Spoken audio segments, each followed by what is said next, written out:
প্রশাসনিক উদাসীনতায় রাস্তার পাশে প্রকাশ্য দিবালোকে কাটা হলো শতাব্দী প্রাচীন বহুমূল্যের মেঘনিঘ্নি গাছ। রাজনৈতিক বিতর্ক থাকলে পরিবেশ রক্ষার ব্যাপারে কেন্দ্র ও রাজ্য উভয়েরই রয়েছে নানান উদ্যোগ। তবে গাছ লাগান প্রাণ বাঁচান এ শুধু এখন বলি আওড়ানোর নীতি কথাতেই পরিণত হয়েছে। বাস্তবে রাতের অন্ধকারে নয়, প্রকাশ্য দিবালোকেই উধাও হয়ে যাচ্ছে রাস্তার পাশে ছায়া প্রদানকারী অক্সিজেন দান এবং ছোট ছোট কীটপতঙ্গ থেকে শুরু করে সমস্ত প্রাণীকুল আহার এবং আশ্রয়ের ওপর নির্ভরশীল এই ধরনের গাছের ওপর। তাই তো পরিবেশের ভারসাম্য রক্ষা হয় গাছের মধ্য দিয়ে। নদিয়ার কৃষ্ণগঞ্জের মাছদিয়ার টুঙ্গিতে মাছদিয়া বার্নপুর রাজ্য সড়কের পাশে একটি সুবিশাল মেহেন্দি গাছ কাটা শুরু হয় সকাল 8টা নাগাদ। তৎসহ রাস্তার অন্য ধারে কাটা হয় বিশাল মেহগনি গাছের ঢাল। এলাকাবাসীরা অনেকেই জানেন, তারা বিডিও অফিস থেকে এসেছেন, স্থানীয় 2-1 ব্যবসায়ীও ছিলেন সেখানে, এমনকি স্থানীয় পঞ্চায়েত সদস্য হরেক কৃষ্ণ বিশ্বাসও ছিলেন।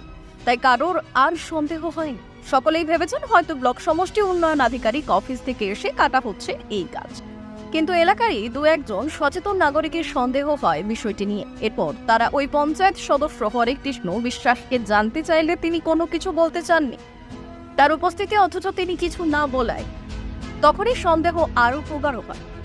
স্থানীয় বেশ কয়েকজন তৃণমূল কর্মী সমর্থকদের বাড়িতেও গাছের মোটা ডাল লক্ষ্য করেন তারা, এমনকি জঙ্গলের মধ্যেও লুকোনো রয়েছে মোটা ডাল, যা হয়তো রাতের অন্ধকারে পাচার হবে। কিন্তু এত বড় বিষয় নিয়ে পুলিশ প্রশাসন জানে না এমন কিন্তু নয়। স্থানীয় বাসিন্দা সুব্রত বিশ্বাস, তন্ময় হালদার, সুদেব দত্তরা বললেন, জনসাধারণের ট্যাক্সের টাকায় বেতনমুক্ত কর্মচারীদের এবং আধিকারিকদের ওপর প্রকৃতি রক্ষা করার দায়িত্ব রয়েছে। বন দপ্তরের মোট কোটি কোটি টাকায় দপ্তর তৈরি করা হয়েছে বনভূমি রক্ষা করার জন্য। সবথেকে বড় কথা হচ্ছে রাজ্য সরকারের পূর্ত বিভাগের পিডব্লিউডির গাছ, সেক্ষেত্রে রক্ষণাবেক্ষণের দায়িত্ব পুলিশ প্রশাসন, বন দপ্তর থেকে শুরু করে পঞ্চায়েত বিডিও পর্যন্ত, কিন্তু তারা কেউ কিছুই জানেন না। অথচ এত বড় প্রকাণ্ড গাছ বিক্রি করে গেল সকলের সামনে, এর প্রতিবাদ হওয়া দরকার। তবে তারা আজই জানিয়েছেন এই বিষয়ে প্রশাসনিক কোনো সহযোগিতা তারা পাচ্ছেন না। অন্যদিকে পুলিশ প্রশাসন থেকে শুরু করে পঞ্চায়েত কিংবা বিডিও সকলেই মুখে কুলু পেটেছেন। সাধারণ মানুষের একাংশের অভিযোগ, তাদের মদতেই কয়লা তোলা, বালি তোলা, মাটি কাটার মতো গাছ কাটার দুর্নীতিও শুরু হয়েছে লোকসভা নির্বাচনের আগে। আনুমানিক প্রায় 2 লক্ষ টাকার মূল্যের এই গাছ বিক্রির অর্থ কোথায় যাবে প্রশ্ন তুলেছেন সাধারণ মানুষ। বলছে থানায় জমা হবে, কেউ বলছে বিডিও অফিসে জমা হবে। ঠিক আছে, আমাদের শুভবুদ্ধি সম্পন্ন এখানকার মানুষ সেটা তদবির করলো, কারণ এর আগেও বহু এরকম হয়েছে। হ্যাঁ, তদবির করা হলো, দেখা গেল থানাতেও গাছটা জমা পড়েনি, পঞ্চায়েতেও জমা পড়েনি, বিডিও অফিসেও সেই গাছ কিন্তু জমা পড়েনি। তাহলে গাছ কোথায় গেল? তারপরে যখন আমরা বিষয়টা নিয়ে তদন্ত করলাম তখন দেখতে পেলাম সেই গাছটা দিনের আধারে, হ্যাঁ, গাছটা তছরূপ হয়ে গেছে, পাওয়া যাচ্ছে না। এবং আমরা খোঁজ খবর নিয়ে দেখেছি কিছু কিছু লোকের বাড়িতে সেই গাছগুলো এখনও পড়ে আছে এবং রাস্তার পাশে এখনও গাছগুলো লোকানো আছে। আপনারা চাইলে আমরা গাছগুলো সেখানে দেখাতে পারি। অভিযোগটা কাদের বিরুদ্ধে? অভিযোগটা এখন শাসক দল তৃণমূল, কারণ এখানে যিনি উপস্থিত ছিলেন, মানে যিনি ভিডিও থেকে শুনলাম নাকি যার নেতৃত্বে কাটা হয়েছে, তিনি এখানকারের পঞ্চায়েত সদস্য হরেকৃষ্ণ বিশ্বাস, তিনিও দাঁড়িয়েছিলেন। কিন্তু তারপরে যখন তার কাছে শোনা হলো তিনি বলছেন আমি কিছুই জানি না। তার মানে আমরা এখানে বুঝতে পারছি যে যেহেতু এখানকার, মানে এটা আমাদের বিগত দিনের মানে পরিস্থিতি দেখে আমরা বুঝতে পারছি, মানে এখানে যেহেতু সামনে ভোট, এই এলাকাটাকে একটা উত্তপ্ত, এইসব গাছ বিক্রি দেয় 5 লক্ষ টাকা। এই দেখুন কত বড় গাছ, আপনি রাস্তার গাছগুলো দেখলে বুঝতে পারবেন কত বড় বড় গাছ, এগুলোর দাম একটা 5 লক্ষ 10 লক্ষ।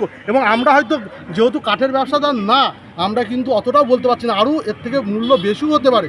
কিন্তু এই সব টাকাগুলো যেহেতু স্থানীয় পঞ্চায়েত নেই, সেহেতু ওদের মদ মাংস খাওয়া এদের নেশা, এরা কি করবে? এই সব টাকাগুলো এই স্থানীয় যে টুঙ্গির অভ্যন্তরের যে বুথগুলো আছে সেইগুলোতে আমাদের ধারণা টাকা পয়সাগুলো তাদের নেতৃত্বদের হাতে দেবে এবং একটা ভোটের আগে এই টোটাল একটা ব্লকব্যাপী একটা বিশৃঙ্খলা করার চেষ্টা করবে। এটা আমরা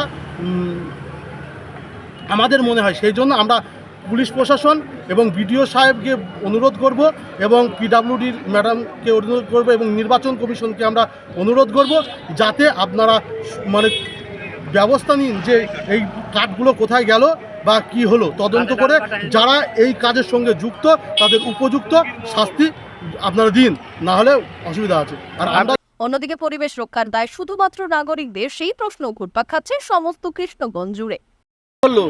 আমরা জানতে পেলাম না, আমার কোনো ব্যবসাদার জানতে পেল না, প্রধান জানতে পেল না, কোনো মেম্বার জানতে পেল না। দিনের বেলায় দাঁড়িয়ে থেকে এইভাবে কি করে গাছটা বিক্রি হয়? আপনার কি প্রতিবাদ চাই আমরা। আপনি কি চাচ্ছেন? আমরা এটা চাচ্ছি যে এটা যে কোনো একটা প্রতিবাদ করে যেটা মানে এইরকম ভুল যেন কেউ না করে। এই গাছ কাটাকে কেন্দ্র করে এই এলাকায় ক্ষোভের সঞ্চার হয়েছে।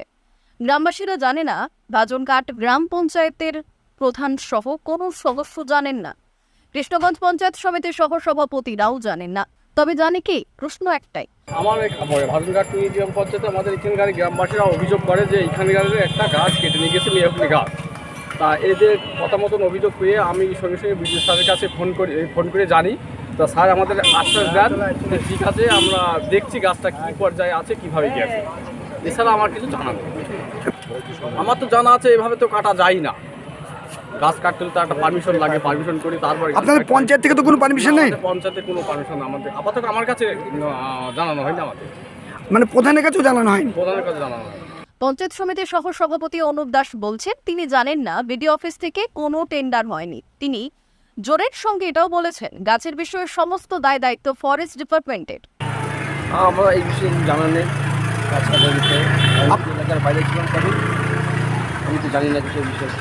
বলছি আপনি তো পঞ্চায়েত সমিতির সভাপতি, আপনার টেন্ডার মেন্ডার হয়েছে এই ব্যাপারে? গাছ কাটা সংক্রান্ত কোনো টেন্ডার পঞ্চায়েত সমিতি হয় না, এটা সম্পূর্ণভাবে ফরেস্ট দপ্তর থাকে।